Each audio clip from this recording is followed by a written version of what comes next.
O Havaí é uma das formações vulcânicas mais recentes da Terra. Localizada no meio do Oceano Pacífico, sua grande rede de montanhas é composta por 107 vulcões, sendo que a grande maioria se encontra abaixo da superfície do mar. No extremo sudeste da cadeia se encontram as 8 principais ilhas havaianas. A ilha do Havaí, a maior na superfície oceânica, possui 5 vulcões, dentre os quais 2 são ativos, o Mauna Loa e o Kilauea. A cerca de 30 km de sua costa sudeste está localizado o mais novo vulcão ativo, Loihi. Entre as ilhas Niihau e Kuri, apenas alguns vulcões se elevam acima do mar, como pequenas ilhotas vulcânicas e atóis de coral. Seguindo a noroeste de Kuri, a cadeia do Imperador se estende por 6.000 km. Todas as suas formações estão submersas, pela ação da erosão e da subsidência. Neste ponto, a linha de ilhas que antes era retilínea sofre um desvio para norte, em decorrência da tectônica de placas. Durante a Segunda Guerra Mundial, os americanos utilizavam barcos com ímãs para localizar submarinos japoneses no Oceano Pacífico. Com este equipamento, observaram que o ímã se movimentava para cima e para baixo periodicamente no fundo do mar. Percebeu-se então que as rochas do assoalho oceânico apresentavam variações nas direções do campo magnético.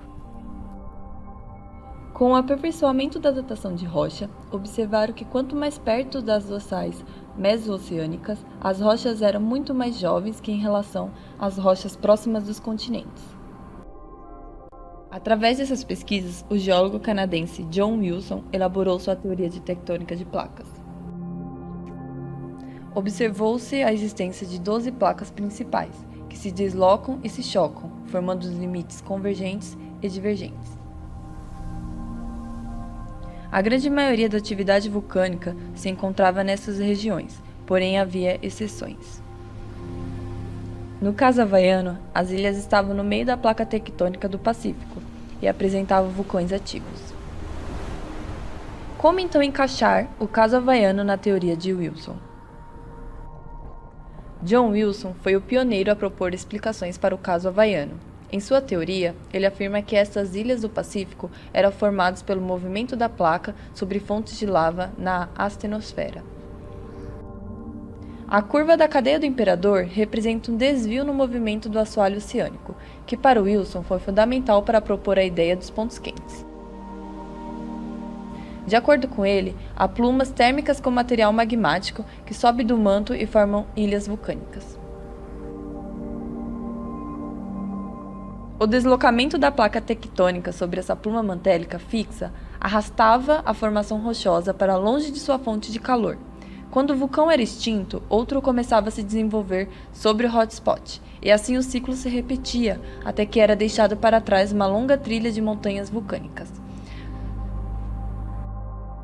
Situações semelhantes ocorrem nos vulcões do Tahiti e nas caldeiras dos parques de Yellowstone, nos Estados Unidos. A teoria do hotspot, no entanto, deixa muitas dúvidas.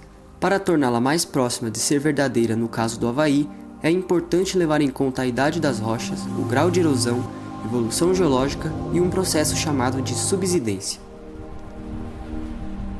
A subsidência é o processo oposto ao do soerguimento. Este processo de rebaixamento da superfície ocorre em situações geológicas diversas, e suas causas podem ser tectônicas ou não.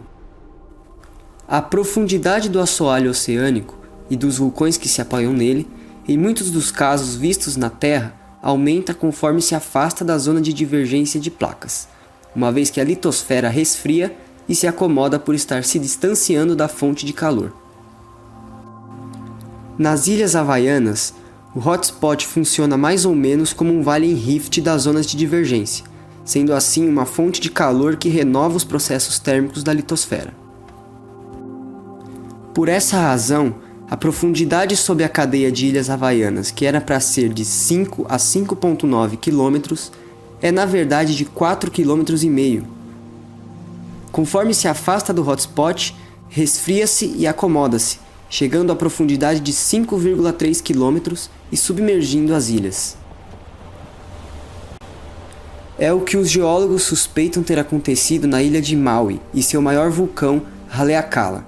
De acordo com os cientistas, esta formação foi um dia uma única grande massa emersa combinada com Lanai, Molokai e Maui Nui. À medida que Haleakala se afastou do hotspot, a fonte de magma cessou. Isto, somado à subsidência e à erosão contínua, acabou afundando certas porções da grande ilha inicial. O resultado são as 4 ilhas separadas que vemos hoje. Como os processos persistem ao longo do tempo, o mesmo vai acontecer com a grande ilha do Havaí, que abriga os 2 vulcões ativos Kilauea e Mauna Loa. Se a subsidência ocorre mesmo desta forma, então as ilhas mais ao norte e noroeste devem ser mais antigas. Isso só pode ser comprovado se as idades das rochas forem precisamente determinadas. Muitos elementos da tabela periódica apresentam um decaimento radioativo, ou seja, uma desintegração espontânea com base na emissão de partículas de seu núcleo, prótons e nêutrons, elétrons ou radiação gama. Esse processo transforma átomos desse elemento em outros de um elemento mais estável. Sabendo-se a velocidade com que isso ocorre, descobre-se também a quantidade formada pela radioatividade, e assim determina-se há quanto tempo isso está ocorrendo na rocha. Esse tempo será a sua idade. Este método, chamado de datação radiométrica, foi aplicado às rochas no Havaí. As idades das principais ilhas confirmam, portanto, uma progressão e validam a teoria de Wilson.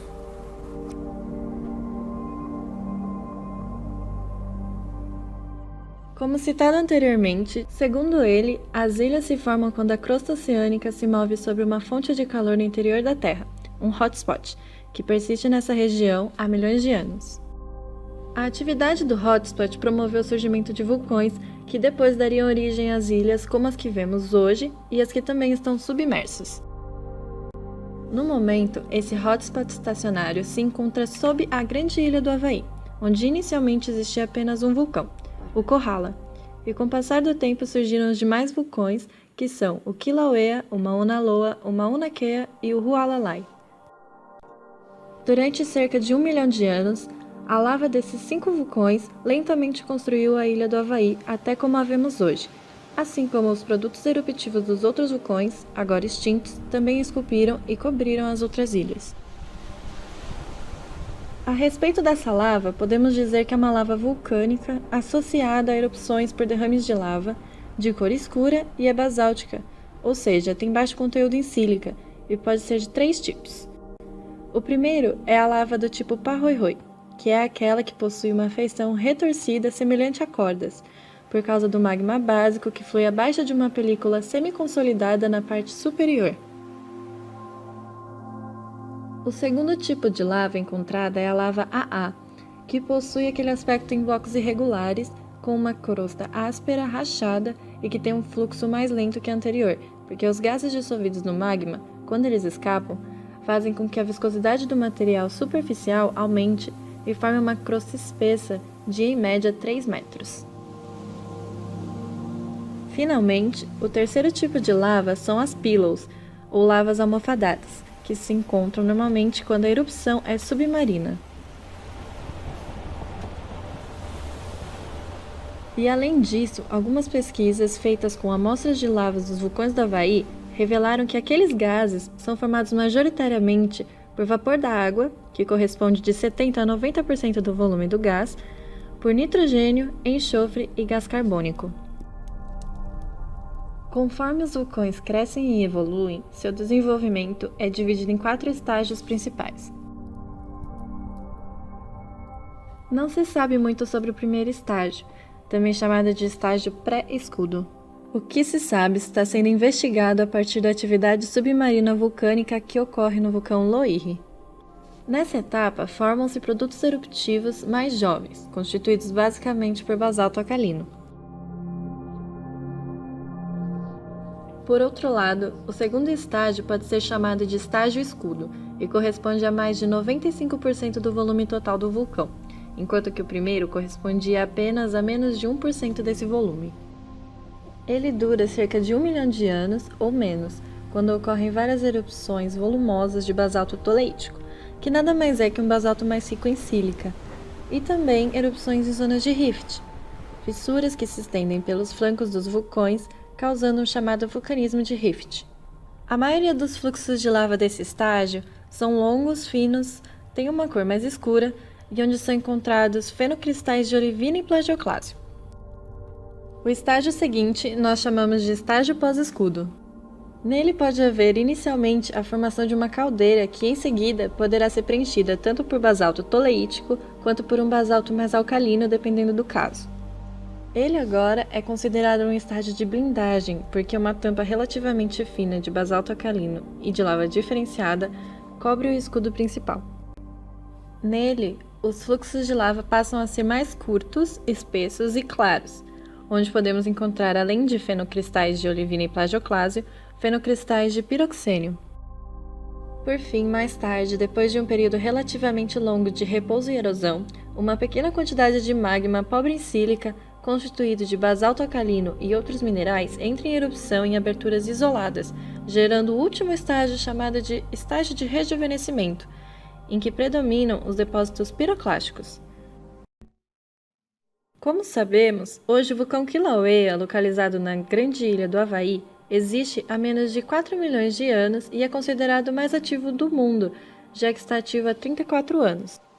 Lá, ocasionalmente, ocorrem erupções explosivas e é comum ter erupções fissurais. Ele possui uma caldeira com 165 metros de profundidade e seu magma é fornecido por uma reserva que se encontra de 1 a 6 quilômetros abaixo de seu topo. E como resultado de sua extrusão, ocorrem aqueles numerosos fluxos de lava basáltica. A lava, por ser pouco viscosa, faz com que o fluxo atinja velocidades de até 56 km por hora e temperaturas em torno de 1.200 graus, que cobriram cerca de 200 hectares, o que pode ser comparado a quase 400 campos de futebol nos últimos 30 anos. As rochas provenientes dessa atividade são divididas em 2 tipos principais que variam conforme as suas idades. O primeiro tipo é chamado de basalto e lina, que são as rochas mais antigas, com idades superiores a 30 mil anos, que pertencem ao Pleistoceno e estão mais no flanco sul do vulcão. Já o segundo tipo são as rochas mais jovens, chamadas de basalto puna, que cobrem praticamente todo o resto do vulcão e pertencem às épocas do Pleistoceno e Holoceno, sendo que a maioria foi erupcionada nos últimos 10 mil anos.